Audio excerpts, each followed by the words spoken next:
ECM monitors the switch using the voltage change depending on the on and off condition of the switches.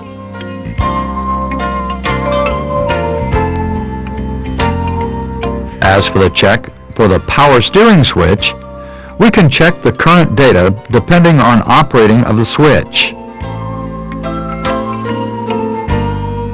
To check the wiring and ECM additionally, ground the wire forcibly.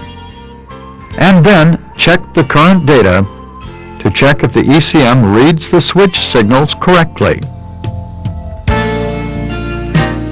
The air conditioning switch controls the positive circuit. The check procedure is the same as the power steering switch.